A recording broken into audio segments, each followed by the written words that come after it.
าษาแต่ถ่ายตอนจริงมาเดี๋ยวทีนี้มาถ่ายตอนเดินกับตรงนี้ไปถ่ายเอามันจะเว้าพื้นได้เดี๋ยวนี้เอาพื้นคนลาวขาคนไทยบอกแล้ว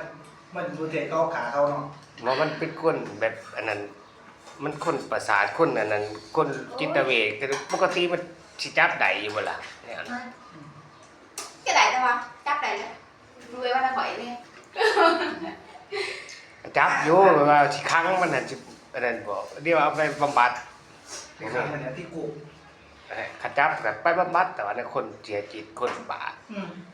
จับคนบ้าเป็นนะ hơi có làm như này hả นั่นแหละถึงว่าคือนั่นพอดีขับมาเทศต้องมาจับได้ tập muốn lào chả ตำรวจลาวจับ ขับไปเทียนแล้ว เขาก็ประสานกับลาวให้ลาวจับให้ ไปนั่งอยู่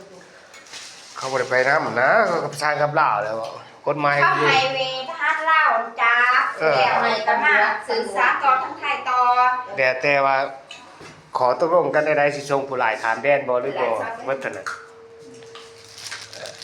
หรือว่าเขาสิดำเนินคดีอยู่ลาวบ่ว่าซั่นแหล้ว เข้าแบบต้องไทยว่าบุกเกิดเว้ยบุกเกิดเว้ย น่ะนี่แหละเขาเอิ้นว่ากินข้าวโต้โซ่ความหมู่เด้นี่เห็นบ่เนี่ยฮะ เวลามาจริง อ๋อ